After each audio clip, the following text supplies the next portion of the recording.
This is your host, Jane Hales, and welcome to today's episode of .Team Talks, a podcast all about driving transformative growth through innovative and everyday automation solutions. Let's dive in and start to tame your tech today. In this episode, we dive into evolving relationships between automation and education. As technology reshapes industries, learning and adapting have never been more critical. Whether you're a business leader, a student, or an innovator, this conversation will challenge the way you think about the future. Aside from the financial element of it, there's more a sense of it's about certification rather than education. You pay your money, you get your result. And this isn't just in business schools. And the idea that a university was about sort of learning different approaches and different things is less accepted. So I know if I, like as tends to happen with me actually, I'll go in and I'll say something to a business class, they'll say, well, another lecturer says something else.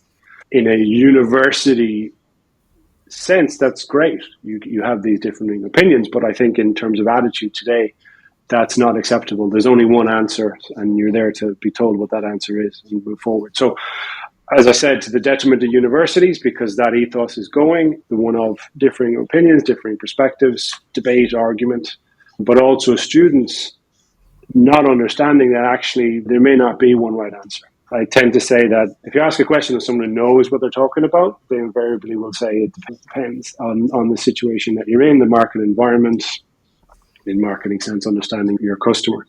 So we could talk a lot about that, but just in a general sense, I think that's happening. But I think particularly relevant to a conversation about automation, I think now in a business school, in a business graduate, because of the accessibility of everything from you can set up your own YouTube channel, you can set up an Instagram account, you can run your own paid social advertising campaign, you can subscribe to Active Campaign. Because you can do all these things, go to a job interview, you could go, I have a degree, I have a business school degree, and here it is. Or you could go, you want me to run social ads for you. I've been doing it for 3 years, and here are the results. And I think that fundamentally changes for business schools or for marketing departments what's going on. Because I talked about at the beginning that Procter didn't care what you did or what you got. That's now a practical approach for loads of companies, because you can do the actual job before you get the job. And one very particular example of this, I tend to ask classes, what is their expectation? What's their salary? What would you be impressed by if someone beside you said they got a job and they're going to be paid a certain amount of money? What would be impressive? And it depends on the school, but the number tends to be about £30,000. So starting graduate salary, that would be impressive. It mightn't be the very, very best, but it would be impressive. It depends on the industry, but in general marketing role. It tends to be the same for undergrad and postgrad as well. But again, that could just be a reflection of the schools I've asked the question of. Interestingly, that 30 grand was the number in 1999 as well. Wow. So it's gone up, but since the financial crisis, it came down again and it's kind of flattened at that. So that's 25 years of it not increasing. So the best time to get a job would have been 2004, just before the financial crisis. I know students who have been doing what I've said, like working themselves on paid social campaigns, marketing automation, using these SaaS tools that are available to them. Self-taught from the free training these companies provide. And those people are getting offers of 45,000. So 50% above what would be seen as good in the class from having that practical experience. That practical experience, I guess my point eventually is available to everybody, whether you go to university or not. And that's a fair point. So it's the portfolio, having that kind of portfolio to show what you've done. It's the job that you're applying to, having done that job already. You're taking the opportunity. It takes a bit of wherewithal to also go and do that. But it is something in the digital world, in the sort of world of graduate recruitment that's available to everybody today. Yeah, and from computer science perspective, those graduates, they uploading so much stuff to GitHub, and this is my project on this, here's my that. Yeah. And employees look for that to see what it's they've done. exactly the same thing, I imagine. Yeah. Absolutely. If you can code, it doesn't really matter whether someone else said you can code or not. Well, that can take us to a whole new conversation as to what education might be like and what our jobs might be like in the future. But I have to say, though, just given my situation, universities are very important and a very something that I do think there's a massive value in universities. That piece that I think is perhaps under threat to a certain extent, but getting new perspectives, experiencing new things, particularly at that age in your life, I would absolutely recommend doing that. Just maybe using an hour or two a week to learn Active Campaign would be a good idea. Yeah, brilliant. You've covered many things. You've done many things. What about you? What next for you? What sort of plans? I mean, you're developing your skills, your knowledge as you're going through. What do you see next? Well, what I'm trying to do is take what I work on and make that available through different forms of online courses, get some distribution or some awareness through YouTube. So I have a forthcoming YouTube channel. I'm told there's a big opportunity for YouTube for over 40s, so that might be where we're at. But also it does two things for me. It helps me consolidate and clarify my thinking, and is also a bit of advertising, if you like, for what I do.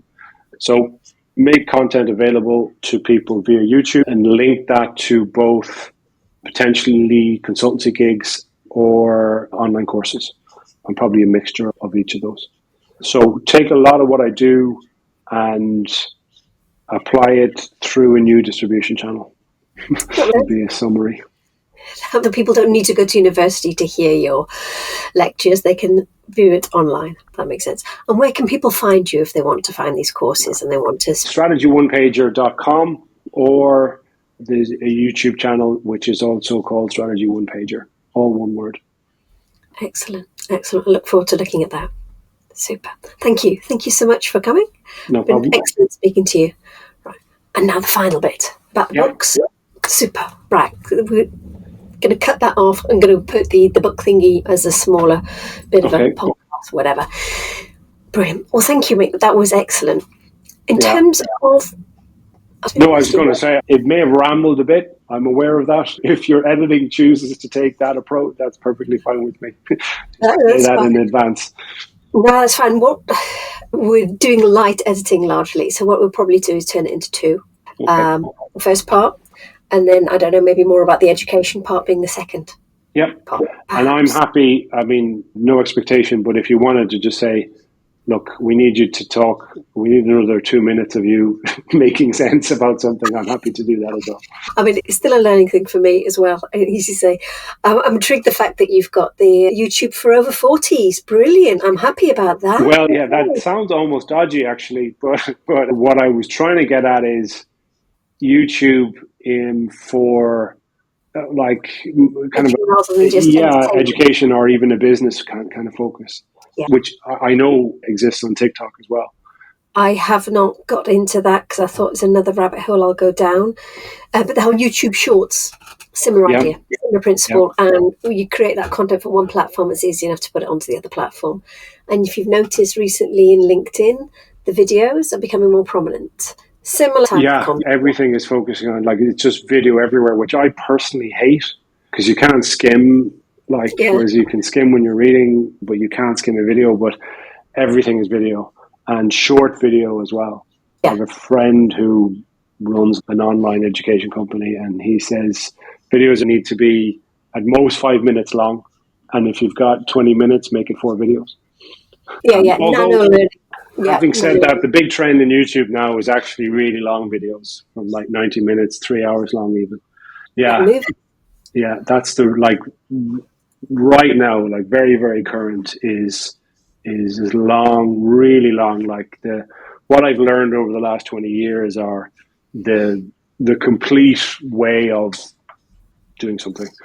Okay, so we better chat for another half an hour. Yeah. And it helps with the algorithm as well. And they tend to be, because they're educational, people tend to go back over them. And right now, YouTube is set up to favor that. So it's about sort of watch time, people going back, coming back to your videos, staying on your channel as a result. So they're really big things. Yes, I have heard that whole coming back to again. Yeah. That's actually a better metric than just how many people clicked on it. Yeah. Cool. All right, lovely. Just sort of moving on. You've given us some great pieces of advice and learnings today, so I'm most impressed with that. There are a couple of things would be great to watchers or listeners. It can be all sorts of medium these days. A couple of things that, upon reflection, that you found to be really good. So maybe in terms of a non-fiction book, what have you read or what have you left an impact on you that you'd recommend? Yeah, so I've actually 2 books, but they are different versions of the same thing. And I actually gift these to people quite frequently. So the first is the Dilbert Principle by Scott Adams. Yeah. And the second is David and Goliath by Malcolm Gladwell. And what both books do is they help with taking different perspectives on typically business situations, or in sense biblical, but just to really understand what's going on. So I talked earlier on about understanding what game you're in, understanding the game you're playing. Without spoiling it, one of the stories in Gladwell's book is about David and Goliath, and he explains why David was always going to win. And in fact, it was Goliath who had the disadvantage.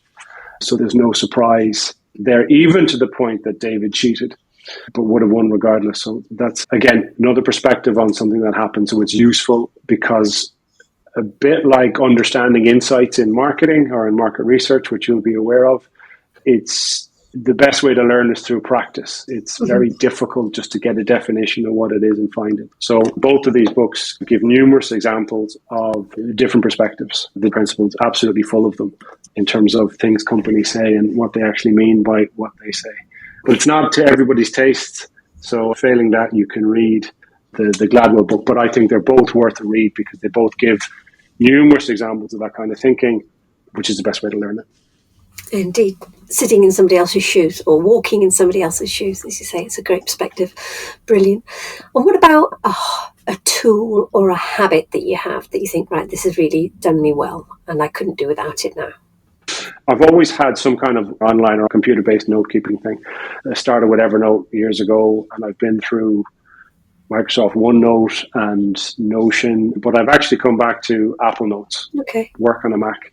The fact that their Apple Intelligence is coming along is maybe interesting, but Apple Notes is sort of what I organize everything around. With a little bit of practice, it's quite amazingly powerful. But it's also simple enough for a Luddite such as myself to be able to manage his way through it as well. So that's the one tool I choose. Looking forward, perhaps I could, Apple Intelligence, they talk about AI now and ChatGPT and so on. I haven't found a way of using it usefully as yet, but I imagine I'll get there pretty quickly. I think a lot of it goes on behind the scenes. You don't realise that it's helping you with your words and your suggestions. Yeah. I don't use it so much, though, talking about ChatGPT and that kind of thing for summaries.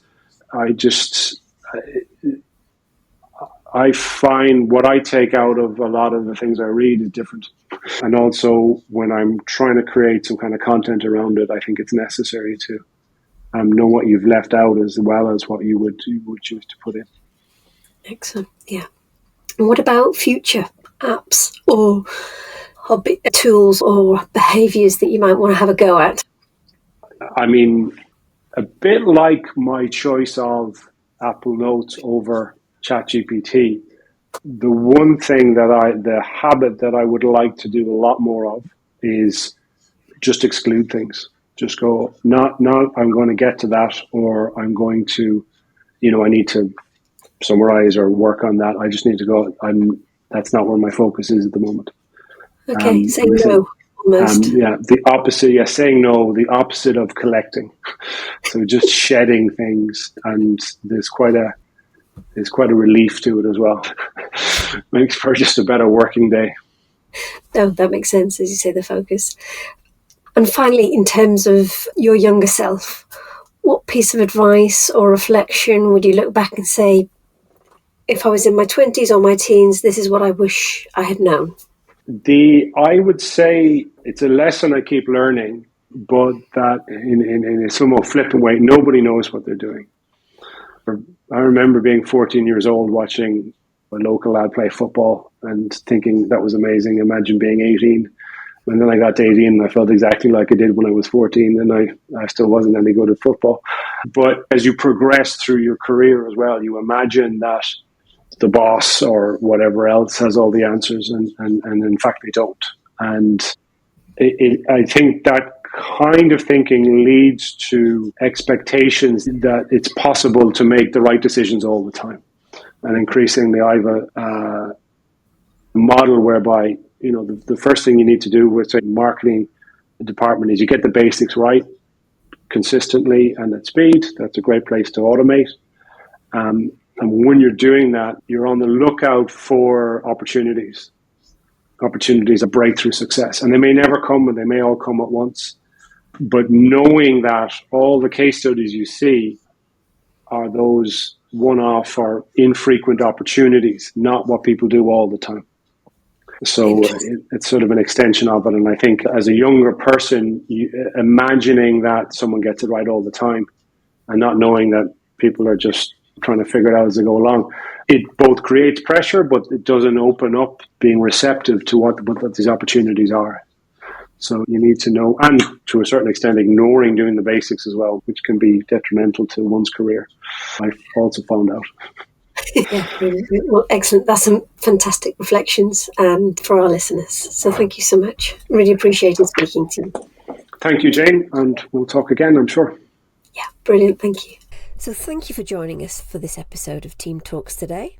We hope you found that aha moment to help you on your journey towards automation and business growth. Don't forget to subscribe in the link below and tune in next time where we'll explore. Until then, remember to tame your tech and keep pushing those boundaries.